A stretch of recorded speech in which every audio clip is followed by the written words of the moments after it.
And welcome back to Talk Story with John Waihe'e and our special guest this afternoon, Dawn Chang. Dawn was nominated by the governor of the state of Hawaii, Governor Green, to become the chairman of the Board of Natural Resources and the director of the Department of Land and Natural Resources. So this is a very important state position, and we are so glad that she took some time out from her busy schedule to join us this afternoon.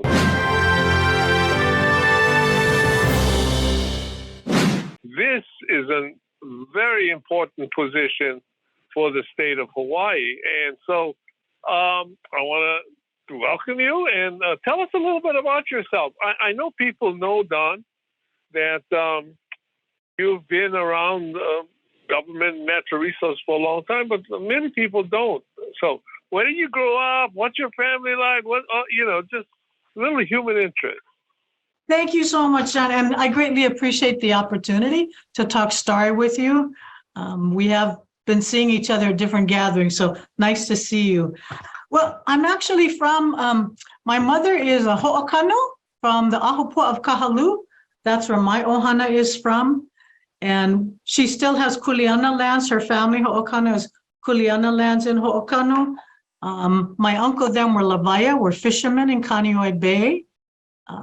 My father's mother is she was a picture bride from Okinawa. So that's where we see each other.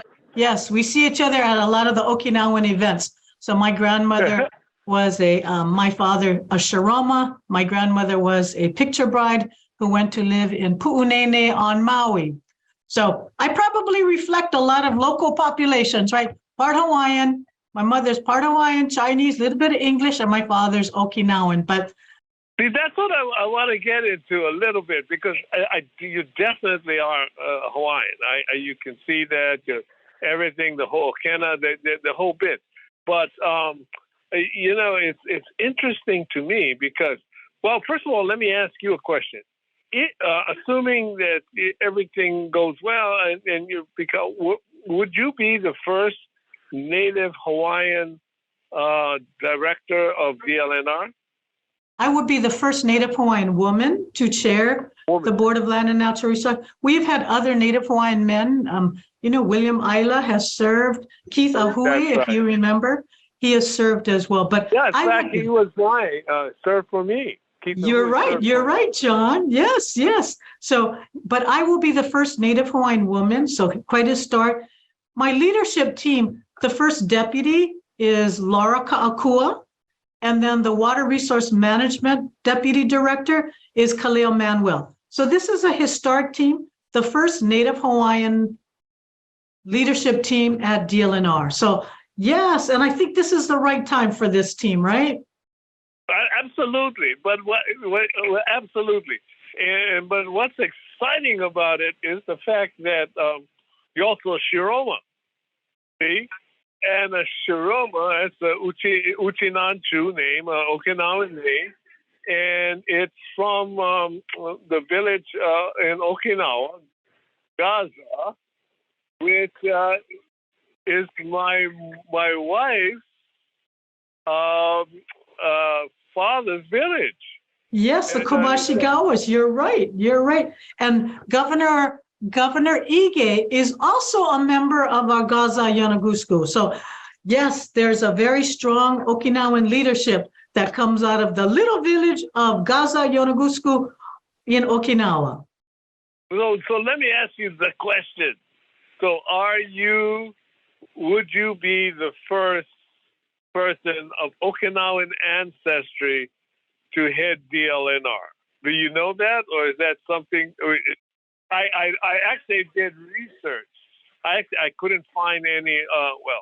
Couldn't find any Okinawan names, but I think I will. I am. I'm not sure, but I confidently know I am the first Okinawan woman to also serve.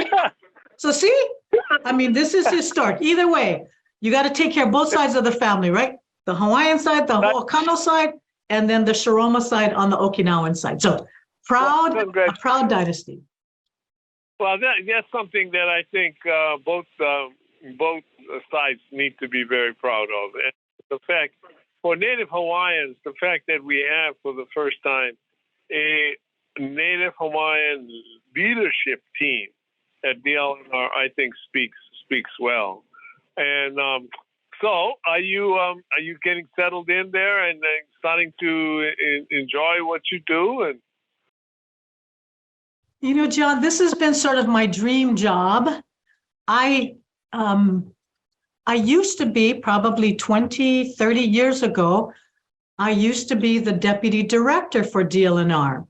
So after I graduated from Richardson School of Law, and mahalo to CJ Richardson for establishing the Richardson School of Law, which was to create access to affordable legal education for local people to get a law degree. But it's also the kuleana in return was that we would provide access to legal services to the people of Hawaii. But I clerked for Judge Walter Heen for 2 years, and I told him, please, can I stay with you longer? He said, no, go out and get a real job. So then I worked for the Department of the Attorney General's office, and DLNR was my client. And in that days, I was there while you were the first Native Hawaiian governor. So this was back in the 1990s. And it was a very historic period of time. One, Act 306, the burial laws was passed. Kaho'olawe, you and President Clinton, instrumental in transferring the conveyance of Kaho'olawe back to the state of Hawaii. There were, and then, you know, there were a lot of different. You were a part of all of that, weren't you? I was. So, yes. Time. And when did you become deputy director at DLNR? Well, I wasn't the deputy director. I was the deputy attorney general. Oh, yeah. So I was their attorney. Yeah. So I was their attorney. So I did a lot of land transaction, was involved in a lot of litigation. So one of the last cases I litigated was a ceded lands case that went up to the United States Supreme Court on the alienation of ceded lands. So, yeah. We have not been treated kindly by the United States Supreme Court. But that case actually but the Hawaii Supreme Court set some very important precedents in that case. It is. I mean, it did. I think we believe that the state of Hawaii has the authority to alienate ceded lands. It is a political question whether we will do that. So I think the Hawaii Supreme Court wanted to give us time to try to negotiate something with the Hawaiian community. So in the work that I was doing as a consultant, after I left the Attorney General's office, you know, I came to realize that many of the decisions that came before the Board of Land and Natural Resources and the Water Commission, that was the first time that the community actually heard about these very controversial projects, including East Maui irrigation, ceded lands. So I decided to dedicate my practice to facilitating a community or designing community engagement processes that would genuinely engage the impacted communities, primarily Native Hawaiians. So I was involved. So the Department of Interior, if you recall, came down to Hawaii, and I facilitated 14 of those public meetings, very emotional. They were very hard for me. You know, you have 400, 500, 600 people who, and they wanted to be present because it was important. It was almost like, in my mind, like the Ku'e petition. I think Hawaiians wanted to be there, right? Wanted to participate in this discussion about, and it wasn't establishing, a government-to-government relationships with the federal government. It was to establish a administrative rule process because Senator Akaka at that time was not able to get the law passed in Congress. So on the waning days of the Obama administration, Department of Interior decided to do this administrative process. So when the Hawaiians are ready to proceed with a government-to-government relationships, there's an administrative rule, but clearly we're not there yet. But it was an honor for me to also facilitate those meetings because they were quite emotional. So I think it is the right time to have a Hawaiian leadership chairing. Well, absolutely. Absolutely. My thought is that there's never a bad time. Amen to that. You're absolutely right. You're absolutely long overdue, right, Governor? Right. It's long overdue that we have Hawaiians. Yes, I would agree with you. I was very fortunate that the citizens of Hawaii bought that concept in 1986 when I got elected. So I'm all with you. One of the things about the Hawaii state constitution is that we take the concept that was really developed by Chief Justice Richardson, who you acknowledged earlier, and took it, a little further maybe, and that is with this whole idea of public land trust, of the idea that my understanding is that basically DLNR is sort of the trustee of our natural resources, and what's your thoughts about how important that is? Governor, our public trust duty is our driving force. I mean, we have an obligation to preserve and protect our cultural and natural resources. I mean, DLNR manages 1.3 million acres of land. We also manage 3 million acres of state ocean waters, including nearshore waters, coral reefs, small boat harbors. We also manage historic and cultural sites, forests and watersheds, public beaches, 50 state parks. But we manage these resources as you say, as a trust obligation. We do, our obligation is first to the people of Hawaii. And so I think we have and that's why I would tell you, I am extremely honored and privileged. I have greatly appreciated Governor Green's confidence in me in nominating me for this position, because I think it demonstrates his commitment to both DLNR, natural and cultural resources, and to the people of Hawaii by having a Hawaiian leadership. But, we have an obligation to ensure that these resources are not only here for today, but for future generations to come. So it is with great honor and an extreme kuleana and humility to take on this heavy responsibility. But I will tell you, DLNR has some of the best staff that I could ask for, that they take seriously their management responsibilities. They come in with passion and dedication. So I think a kako effort between DLNR, our staff, our leadership, and the people of Hawaii, that we take seriously this public trust duty. Well, I tell you what, we're going to take a short break right now, and we'll be right back. And when we come back, I want to talk to you a little bit more about what are Governor Green's aspirations as well as yours for the department in the at least over the next 4 years. So all right, let's do that.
Aloha and welcome back to Talk Story with John Waihe'e. And before we continue, I would like to encourage those of you listening to us who enjoy our programs to please, we can always use your support here at ThinkTech. Anyway, our guest this afternoon is the designee director for the Department of Land and Natural Resources, Dawn Shiroma Chang. You saw I did that, right? I did that. So when my wife is listening to this tomorrow, But in any event, So Dawn, I think that the position that you're holding is probably one of the most important in state government. And so tell us a little bit about why the governor chose you and what does he expect to do, and also more, just as importantly, tell us a little bit about what you think you'd like to contribute to the department. Yeah, no, I appreciate that. I suspect the governor, he had many applicants. I mean, I went through the application process, and I appreciated the fact that I was recommended. There was a selection panel, and then I interviewed with the Governor Green. I think what Governor Green is looking for, I think he is looking for leadership, especially by Native Hawaiians in his cabinet. He has quite a few Native Hawaiians who are in his cabinet. I think Governor Green sees a lot of the challenging issues involving our community, whether it's managing our resources, whether it's managing between local residents and visitors. We just coming out of the pandemic, we know, and COVID, when things were very quiet, and the local people got a flavor of what it was like to go back to places that they haven't been able to go to. So I think there becomes some little bit of tension between local communities who have now been able to get access to their resources and the visitor industry. So I think Governor Green recognizing this, and I appreciated his bold initiative during this legislative session, trying to pursue $100 million for a climate change bill, looking at a green fee, that the visitors would pay a $50 green fee to enjoy our public parks, our beaches, our ocean waters, and that would be housed within the Department of Land and Natural Resources. I will share with you that, for example, Diamond Head, prior to COVID, we probably had about 6,000 daily visitors, and it was mostly visitors, very few local people, because they didn't want to. It was not a pleasant experience. But once we established this visitor reservation system, we set aside spaces, parking, and reservations for local residents. They don't pay anything. They don't pay for parking. They don't pay for hiking up Diamond Head Road. But the visitor pays for parking, and they pay to go up to Diamond Head. So we have had half of the amount of visitors, 3,000 visitors, but we have, through our anecdotal and surveys, everyone has a better experience. So DLNR is really, I think we have found a way to manage at least several of our state parks. Haena is another good example. I think after that big flood, the people of Haena, they were the driving force behind the Haena master plan, and now they are malaming, they're stewarding these lands with Division of State Parks. I think, Governor, what I've realized is DLNR, we cannot steward all of these resources by ourselves. There's just no way we have the capacity. So my vision is you're going to find I am a process person. I want to see much more community engagement, whether it's in our state parks, whether it's our marine resources, whether it's our hiking, but working with communities that are ready and willing to work with us to steward these resources. These communities are the most impacted, but likewise, they are the ones who feel the greatest sense of ownership, that we know that they would malama these resources. So what's interesting when people bring up the whole idea of visitor fees, they seem to think that, wow, some people anyway think, well, we shouldn't be charged.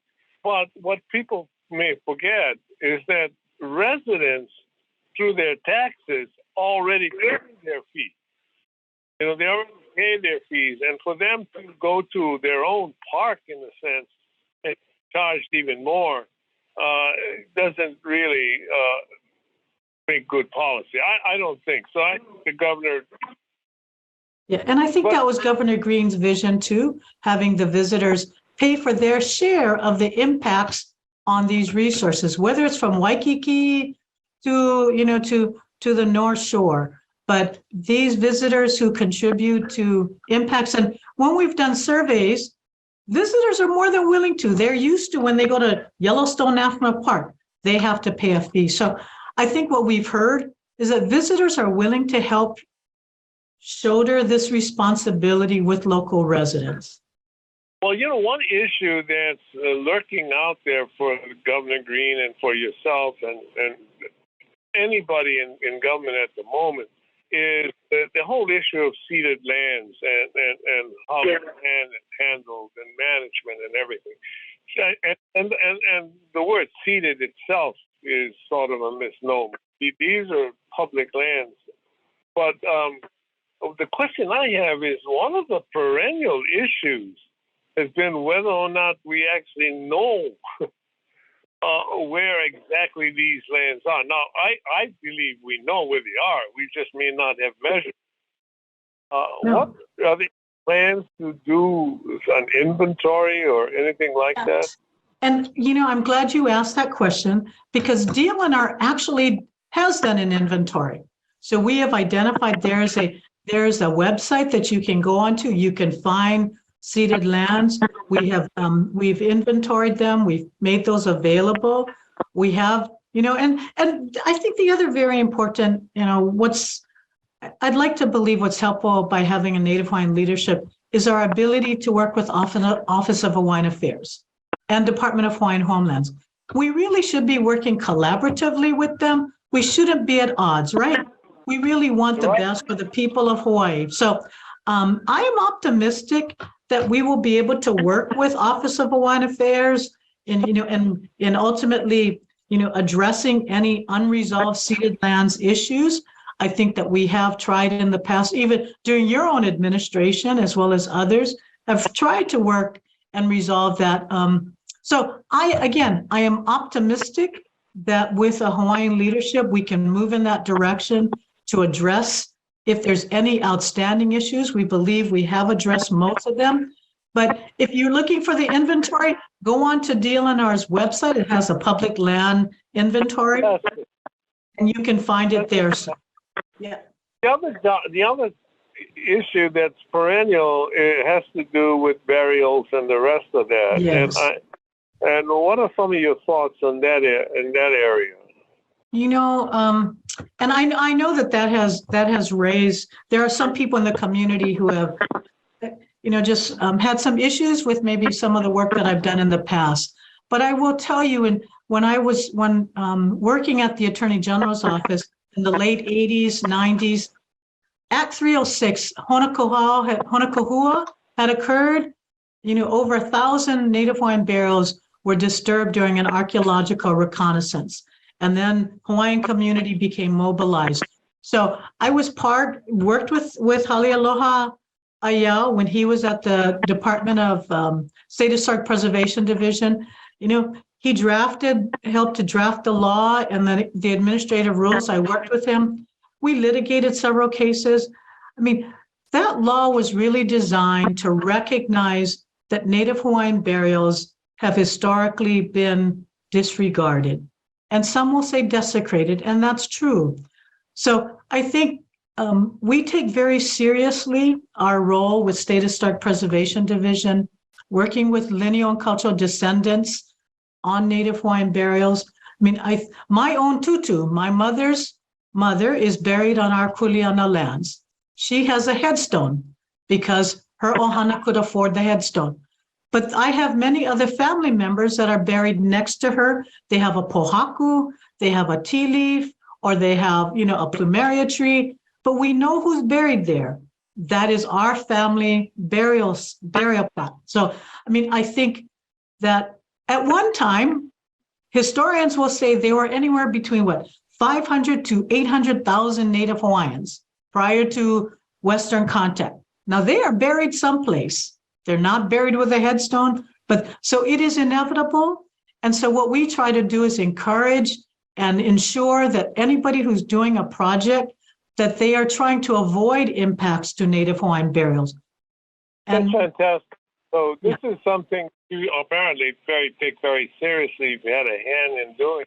Because I remember those days when we did those issues for the first time, and I think people forget, we take granted the idea that there is a process. But back in the days, it was like, just there was a time of discovery, in a sense, of what we can do and what we couldn't do and how far we can go and how this all happened. So I'm so pleased that you are cognizant of it. Any last thoughts for us? Like I said, it is an honor to have the opportunity to chair the Board of Land and Natural Resources. I will tell you, and my vision, I don't have a list of 3 priorities. These are things, I'm a process person.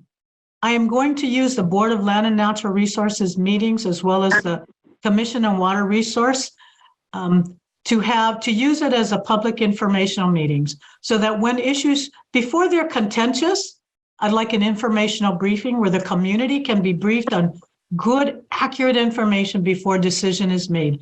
I'm all about informed decision making. I'm also looking at greater collaboration and partnerships with communities, whether it's fishing, whether it's taking care of doing a stewardship agreement. So I want to ensure an open, a fair, a transparent process at DLNR, because like I said, we can't do it by ourselves. We have to do this together with other sister agencies as well as with the public. So I am very grateful and honored to be here. I thank you, John. You sort of set the tone during your administration about the sensitivity for many of the issues that we're dealing with today. So I thank you for your leadership and setting the course for many of us who have come afterwards. Thank you. Well, thank you so much for agreeing to join us this afternoon. And we look forward to seeing great things being done by you. And again, I am so proud that, first of all, that we have a Native Hawaiian team meeting DLNR for the first time in its history, and a Native Hawaiian woman. But you got to give me a little credit for sneaking in the fact that you are probably the first Uchinan Chu director at DLNR. Oh, yes. So I am very proud of my heritage, as all of us are. So mahalo for that, John. Thank you so much. Aloha.